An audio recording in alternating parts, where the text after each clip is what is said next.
लंबी वाली उंगली से लेकर अंगूठे के सिरे तक जितना हिस्सा इसके दरमियान में आता है उसका धोना वाजिब है। अब इसके बाद दूसरा वाजिब अमल जो है वो ये कि इंसान ने हाथ धोने कोहनियों से लेकर उंगलियों के सिरे तक, और मुसहब ये कि ऊपर से नीचे की जानिब मसा किया जाए। अगर कोई मिसाल के तौर पर टेढ़ा मसा कर लेता है ऐसे तो मसा हो जाएगा। अगर मिसाल के तौर पर कोई नीचे से ऊपर की जानिब मसा कर रहा है मसा तो हो जाएगा, लेकिन मुसहब ये कि ऊपर से नीचे की जानिब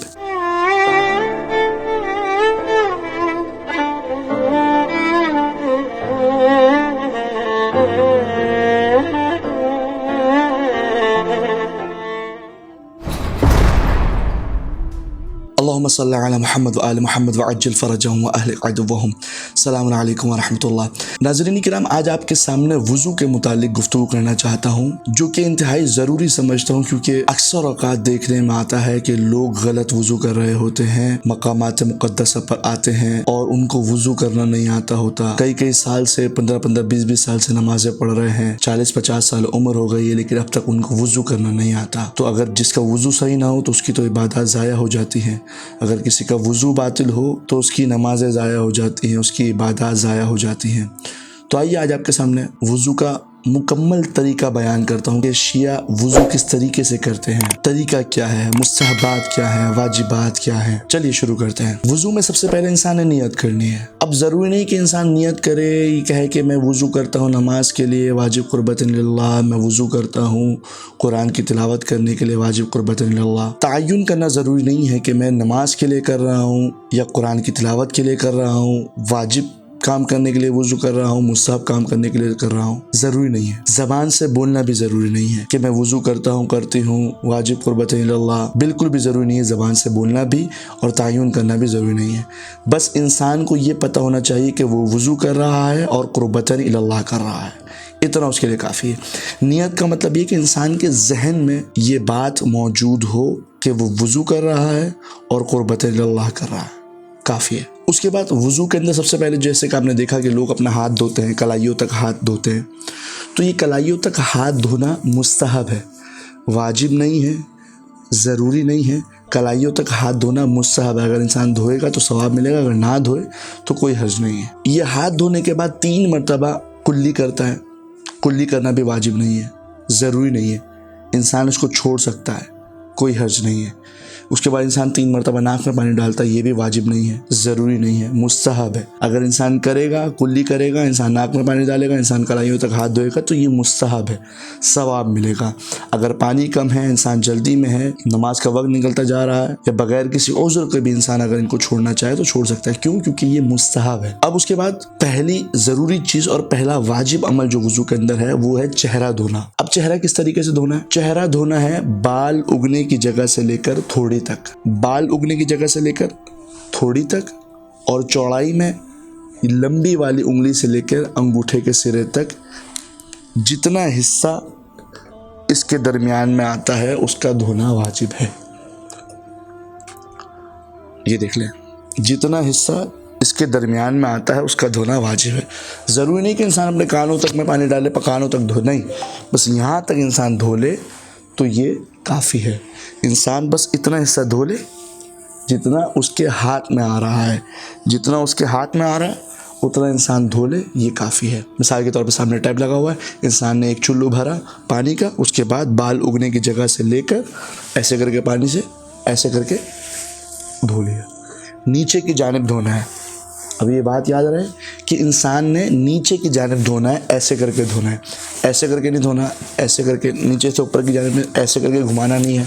बाद लोग हमने देखा है कि ऐसे करके घुमा लेते हैं, यानी ऐसे करके ऐसे घुमा रहे होते हैं, नहीं, आपने ऐसे धोना है, ऊपर से नीचे की जानिब ऐसे ऐसे करके पूरा इत्मीनान हासिल करना है कि ऐसा ना हो कि आंखें सूखी रह जाए या आंखों का कुछ हिस्सा सूखा रह जाए, या मिसाल के तौर पर नाक के पास से ये हिस्सा सूखा रह जाए। तो इंसान ने क्या इस तरीके से पूरा इतना हिस्सा पूरा धोना है, एक मर्तबा धोना वाजिब है। अब आपने एक मसला ये भी याद रखना है कि पानी डालने में और धोने में फ़र्क है। धोना एक मर्तबा वाजिब है और पानी इंसान 20 मर्तबा भी डालना चाहे तो डाल सकता है, कोई हर्ज नहीं है। मिसाल के तौर पर नलका चल रहा है, सामने हाथ धोया, ऐसे करके पानी डाला, ऐसे करके पानी डाला, ऐसे करके पानी डाला, ऐसे करके पानी डाला, ये पानी डाल रहा है, इसको बोलते हैं सब्बुल मा लुगत अरबी के अंदर। तो इंसान पानी जितनी दफ़ा डालना चाहे डाल सकता है, कोई हर्ज नहीं है। बस धोते वक्त उसने क्या है, ऐसे करके जब वो इरादे के साथ धोएगा तो ये एक मर्तबा धोना वाजिब है, 2 मर्तबा धोना मुस्तहब है, तीसरी मर्तबा नहीं धोएंगे। तीसरी मर्तबा धोना क्योंकि हराम है, अगर कोई इंसान 3 मर्तबा चेहरा धो ले तो उसका वुजू बातिल हो जाता है। तो एक मर्तबा चेहरा धो लिया आपने, ऊपर से बाल उगने की जगह से लेकर थोड़ी तक चौड़ाई में इतना हिस्सा कि जितना उसकी लंबी उंगली और अंगूठे के सिरे के दरमियान में जो हिस्सा आ रहा है, बस आपने इतना हिस्सा धो लेना है। रही बात दाढ़ी की, अगर किसी की दाढ़ी घनी है तो बस वो ज़ाहिरी हिस्सा धो लेगा, मतलब सामने के जो बाल हैं वो धुल जाएं तो यही काफ़ी है। अगर किसी दाढ़ी घनी नहीं है, उसकी खाल अंदर तक से नज़र आ रही है, तो उसने पानी खाल तक पहुंचाना है। एहतियात वाजिब की बिना पर खाल तक क्या है, उसने पानी पहुंचाना होगा। अगर किसी की खाल नज़र आ रही है, जाकर बाद लोगों की दाढ़ी बिल्कुल कम होती है, यहाँ पर होती है, यहाँ पर दाढ़ी के बाल कम होते हैं, तो इंसान बस जिन लोगों की दाढ़ी घनी है वो सामने के बाल धो सकते हैं। और अगर किसी की दाढ़ी घनी नहीं है तो अंदर खाल तक क्या है, पानी पहुँचाना वाजिब होगा। अब इसके बाद दूसरा वाजिब अमल जो है वो ये कि इंसान ने हाथ धोने कोहनियों से लेकर उंगलियों के सिरे तक। किस तरीके से धोने? पहले सीधा हाथ धोएगा, पानी लिया ऐसे करके उल्टे हाथ से, ऐसे करके पानी से मतलब कोहनी के ऊपर से डालेगा, यहाँ से डालेगा वो, ताकि उसको ये यकीन हो जाए कि कोहनी भी क्या है उसकी धुल चुकी है। अब इसके अंदर भी धोने में और पानी के डालने में फ़र्क है। इंसान पानी डालना चाहे नलके से पानी ले लेके ऐसे करके 20 मरतबा भी पानी डालना चाहे डाल सकता है, कोई हर्ज नहीं है। लेकिन धोते वक्त 2 मरतबा से ज़्यादा नहीं धो सकता। और धोना भी इस तरीके से है, ऐसे नहीं धोना, यानी कि ऊपर से नीचे की जानिब धोना है, नीचे से ऊपर की जानिब ऐसे ऐसे हाथ नहीं मारना, ऐसे ऐसे हाथ नहीं मारना, इस तरीके से धोना है। और पूरा उंगलियों के सिरे तक धोना है।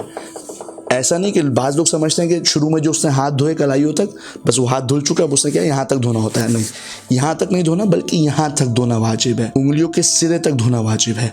और बाज़ लोग सवाल करते हैं कि मौलाना क्या सीधा हाथ से पानी लेकर उल्टे हाथ में डालना है फिर उल्टा हाथ से धोना? ये मुस्तहब है, ज़रूरी नहीं है। सीधा हाथ से पानी लेके इंसान उल्टा हाथ में डाले फिर उल्टा हाथ से क्या सीधा हाथ धोए, ये मुस्तहब है, ज़रूरी नहीं है।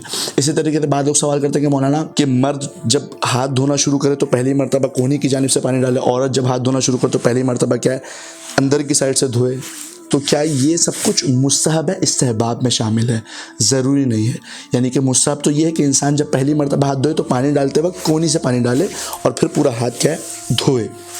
लेकिन जब औरत हाथ धोने लगे तो उसके लिए मुस्तहब है कि अंदर की जानिब से धोना शुरू करे पहले, फिर उसके बाद क्या पूरा हाथ धोए, यानी कि इस साइड से पानी डाले पहले और फिर क्या उसके बाद पूरा हाथ धोए। औरत के लिए मुस्तहब है। लेकिन फिर वही वाली बात, ज़रूरी नहीं है, वाजिब नहीं है। बस इंसान एक मरतबा हाथ धोए कोहनी से लेकर और उंगलियों के सिरे तक, और यकीन हासिल करे कि कोई हिस्सा सूखा ना रह जाए। बाद औक़ात अंगूठियाँ पहनी होती हैं तो ज़रूरी क्या तो अंगूठी को उतार ले, अंगूठी को घुमा के उसके नीचे तक क्या पानी पहुँचा ले। उंगलियों के दरमियान में जो ये हिस्सा मौजूद है, ये हिस्सा खुश्क ना रह जाए, हर हिस्से को तर करना वाजिब है। एक मरतबा धोना वाजिब है इस तरीके से ऊपर से नीचे की जानिब। फिर मैं कह रहा हूँ इस बात को अपने जहन नशीन कर लें कि नीचे से ऊपर की जानिब नहीं जाएंगे, ऐसे करके नहीं मारना। बाद लोग मैंने देखा है कि वुज़ू करते हुए ऐसे ऐसे हाथ मार रहे होते हैं, ऐसे ऐसे हाथ नहीं मारना, क्योंकि ऐसे वो ऊपर से नीचे भी आ रहा है और फिर नीचे से ऊपर भी जा रहा है। ऐसे क्या उसका वुज़ू बातिल हो जाएगा। ये बात जहन में रहे कि ऊपर से नीचे की जानिब। और फिर वो वाली बात याद रहे कि पानी डालने में और धोने में फ़र्क है। इंसान 20 दफ़ा पानी डालना चाहे डाल सकता है, कोई हर्ज नहीं है। या इंसान नलके के नीचे से ऐसे करके हाथ गुजार ले, उसके अंदर भी कोई हर्ज नहीं है, पूरा गीला कर ले। लेकिन जब हाथ धोए इरादा करे तो बस एक मरतबा क्या है उसने हाथ को धोना है। पानी डालने में मसला नहीं, पानी वो 20 दफ़ा डाल ले, लेकिन धोते वक्त जब वो हाथ फेरने लगे तो बस एक मरतबा धोना वाजिब है और 2 मरतबा धोना मुस्तहब है। इसी तरीके से इंसान जब दूसरा हाथ अपना धोएगा,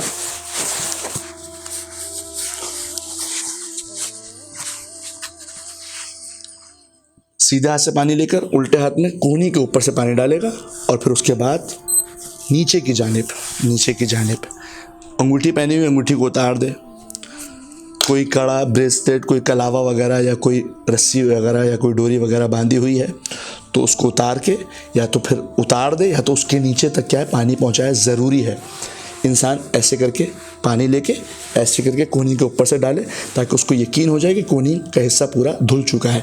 ऐसे करके, क्योंकि मैंने देखा कि बाद लोग जब हाथ धो रहे होते हैं उनकी कोहनी सूखी रह जाती है, बस वो सामने का हिस्सा धो लेते हैं, पीछे से सूखा होता है। वुज़ू बातिल हो जाएगा। जब वुज़ू बातिल हो जाएगा तो नमाजें वगैरह सब ज़ाया हो जाएंगी। इंसान हराम काम में जलाता रहेगा। मिसाल के तौर पर बगैर वुज़ू के अगर कुरान को हाथ लगा लिया हराम। तो ऐसे करके कोहनी के ऊपर से पानी डाले, फिर उसके बाद नीचे की जानिब जो है वो 1 मरतबा धोना वाजिब है, 2 मरतबा धोना मुस्तहब है, तीसरी मरतबा धोएगा तो वुज़ू बातिल हो जाएगा, हराम है। यकीन हासिल करना है कि पानी सब जगह तक पहुंच गया है। ऐसे करके ऊपर से नीचे की जानिब, ऐसे नहीं धोना, ऊपर से नीचे की जानिब धोना है, वरना वुज़ू बातिल हो जाएगा अगर नीचे से ऊपर की जानिब जाएंगे तो। ऐसे करके यकीन हासिल करें कि सब जगह पानी पहुंच गया। इस तरीके से ये वुज़ू के लिए ज़रूरी है इंसान यकीन हासिल कर ले कि पानी सब जगह तक पहुंच गया है। फिर उसके बाद 1 मरतबा धो लिया। फिर वही वाली बात, बाद लोग सवाल करते हैं कि मौलाना जब उल्टा हाथ धोएं तो उल्टा हाथ से पानी लेके सीधा हाथ में डालें फिर सीधा हाथ से धोएं, तो मुस्तहब है ये काम, ज़रूरी नहीं है। इंसान डायरेक्ट सीधा हाथ से पानी लेके भी क्या उल्टा हाथ धो सकता है। इसके बाद सबसे बड़ी गलती जो लोग करते हैं, उल्टा हाथ धोने के बाद वुज़ू मुकम्मल हो गया, अब मसा करना है। मसा करने से पहले क्या है वो नलका बंद करते हैं। नलका जब वो बंद करेंगे तो हाथ पे नलके से पानी आ जाएगा, क्योंकि नलका भी गीला है और नलके के ऊपर भी पानी मौजूद है। चाहे वो सीधा हाथ से नलका बंद करे, चाहे वो उल्टा हाथ से नलका बंद करे, जो नलके के ऊपर पानी मौजूद है वो तो उसके हाथ पर आ गया। और ज़रूरी है मसा जब इंसान करे तो उसी पानी से मसा करे जो कि वुज़ू का पानी जो कि उसके हाथ पे बाकी रह गया है, ना कि उस पानी से जो कि नलके के ऊपर लगा हुआ है। तो अब आपने करना ही है कि नलका आप कब बंद करेंगे? नलका आप जब बंद करेंगे जब आप सीधा से पानी ले लिया, उल्टे हाथ से आप नलका बंद कर दें। फिर उसके बाद क्या आप ये वुज़ू का आखिरी हिस्सा आप धो लें। ये आपका वुज़ू हो गया, आपका नलका भी बंद है और आपने उल्टा हाथ भी धो लिया। सबसे बड़ी गलती लोग ये करते हैं कि वो हाथ धोने के बाद अब नलका बंद कर रहे होते हैं, तो इस तरीके से वुज़ू बातिल हो जाएगा। क्योंकि मसा के लिए ज़रूरी है कि जब इंसान मसा करे तो वुज़ू के पानी से मसा करे, क्योंकि अब जब वो नलका बंद कर रहा है तो नलके का पानी उसके हाथ के ऊपर आ रहा है। तो इस तरीके से क्या इंसान का वुज़ू बातिल हो जाएगा। अब ऐसे करके आपने पानी लिया, पानी लेने के बाद आपने उल्टा हाथ से नलका बंद कर दिया। नलका बंद करने के बाद अब आपने हाथ धो रहा है, तरीके से हाथ धोना है, बिल्कुल आराम से, कोई जल्दी नहीं करनी है, बिल्कुल बेहतरीन अंदाज में यकीन हासिल करना है कि कोई हिस्सा सूखा ना रह जाए। अब ये हाथ धोने के बाद इंसान ने सर का मसा करना है। अब सर का मसा किस तरीके से करेगा? सीधे हाथ से मुस्तहब है इंसान सीधे हाथ से मसा करे, लेकिन अगर कोई उल्टा हाथ से मसा कर लेता है उसका वुज़ू बातिल नहीं होगा। मुस्तहब ये कि इंसान सीधे हाथ से मसा करे और ऊपर से नीचे की जानिब मसा करे। मसा कैसे करना है आपने? मसा कैसे करना है आपने? सर के 4 हिस्से हैं, 1, 2, 3 और ये 4 सामने वाला। जो ऊपरी हिस्सा है, ये ऊपरी हिस्सा जो है आपका, ये इतना हिस्सा जो है, इस हिस्से में आप कहीं भी मसा कर सकते हैं। अब ज़रूरी नहीं कि इंसान बीच में ही करे, इंसान इस साइड पे भी कर सकता है ऊपरी हिस्से पे, इंसान इस साइड पे भी कर सकता है ऊपरी हिस्से पे। तो ये मसा ऊपरी हिस्से पे इंसान कहीं भी कर सकता है। मुस्तहब ये कि इंसान सीधे हाथ से करे और ऊपर से नीचे की जानिब करे। अब ये मसा मुस्तहब ये है कि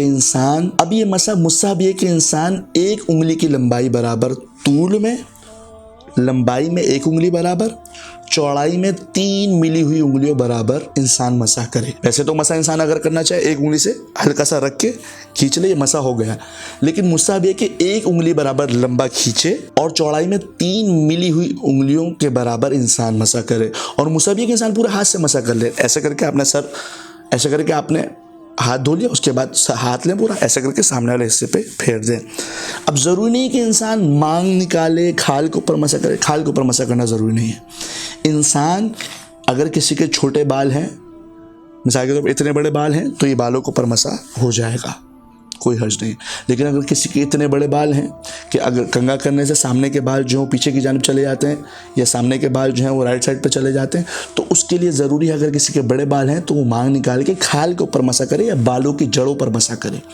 लेकिन अगर किसी के बाल छोटे हैं तो वो ऐसे करके बालों पर मसा कर सकता है, कोई हर्ज नहीं है। अब बाज़ लोग जो मसा करते वक्त, सर का मसा करते वक्त सबसे बड़ी गलती करते हैं, वो ऐसे मसा कर रहे होते हैं, ऐसे मसा बातिल हो जाएगा। वजह यह है कि मसा के लिए ज़रूरी है कि इंसान कम से कम 1 उंगली बराबर चौड़ाई में मसा करे। अब जब ऐसे मसा करेगा तो ये चौड़ाई में 1 उंगली भी नहीं बनती, बल्कि ये तो एक ऐसे करके धार सी बन रही है। वो नाखूनों की नोकों से क्या मसा कर रहा है, ये मसा बातिल हो जाएगा। अगर इंसान ऐसे भी 1 उंगली से मसा कर लेता है ना, तो ये मसा हो जाएगा चौड़ाई में 1 उंगली बराबर। मुझसे भी एक इंसान मिली हुई 3 उंगलियों बराबर मसा करे, और लंबाई में खींचते वक्त क्या है, 3 मिली हुई उंगलियाँ। और बेहतर ये कि इंसान पूरे हाथ से मसा कर ले, ये काफ़ी हो गया। और मुझसे भी कि ऊपर से नीचे की जानिब मसा किया जाए। अगर कोई मिसाल के तौर पर टेढ़ा मसा कर लेता है ऐसे, तो मसा हो जाएगा। अगर मिसाल के तौर पर कोई नीचे से ऊपर की जानिब मसा कर रहा है, मसा तो हो जाएगा। लेकिन मुझसे भी है कि ऊपर से नीचे की जानिब लंबाई में जो आप हाथ को खींच रहे हैं, ये 1 उंगली बराबर खींचना मुस्तहब है। अब बाद लोग क्या करते हैं, ये हाथ रखा, हाथ को नहीं खींचते ऐसे करके, बल्कि वो हाथ को रखने के बाद सर को खींच रहा होता है, मसा बातिल हो जाएगा। ज़रूरी है कि इंसान हाथ को रख के खींचे, सर को ना खींचे, क्योंकि इंसान अगर ऐसे हाथ रख के सर को खींचेगा तो ये मसा बातिल हो जाएगा। उसे हाथ को खींचना है, ऐसे करके ये हाथ को खींचना है, कम से कम 1 उंगली बराबर लंबाई में हो, मुस्तहब है। वरना तो इंसान बस 2 इंच खींच के ये भी मसा हो जाएगा, काफ़ी है। अब रहा पाँव का मसा, तो पाँव का मसा आपने इस तरीके से करना है। मिसाल के तौर पर ये आपके पाँव हैं, पाँव का मसा आप 2 तरीके से कर सकते हैं। ऐसे करके हाथ लिया, सीधे पाँव का सीधा हाथ से मसा करना मुस्तहब है, उल्टे पाँव का उल्टे हाथ से मसा करना मुस्तहब है। लेकिन अगर इंसान उल्टे हाथ से सीधे पाँव का मसा कर ले, सीधा हाथ से उल्टे पाँव का मसा कर ले, वुज़ू सही है, बातिल नहीं होगा। ये आपका सीधा पाँव है और ये आपका सीधा हाथ है। अब आपने क्या करना है, ऐसे करके हाथ रखा और ये ऐसे गट्टे तक लेकर आ गए। ऐसे भी कर सकते हैं आप, और अगर आप चाहें ऐसे पूरा हाथ रख के ऐसे ये भी मसा कर सकते हैं। आसान तरीका मसा करने का ये है कि इंसान सीधे पाँव पर सीधा हाथ ऐसे करके रखे और ऐसे करके गट्टे तक खींच दे हाथ को, ऐसे करके गट्टे तक खींच दे हाथ को। तो इंसान ऐसे भी मसा कर सकता है, पूरे पाँव पर गट्टे तक लेकर आ जाए, या इंसान ऐसे हाथ रख के ऐसे भी मसा कर सकता है। ये आपका मसा हो गया, ये आपका वुज़ू मुकम्मल हो चुका है। तो ज़रूरी है कि इन तमाम बातों का ख्याल रखा जाए ताकि इंसान की इबादत दुरुस्त हो जाए।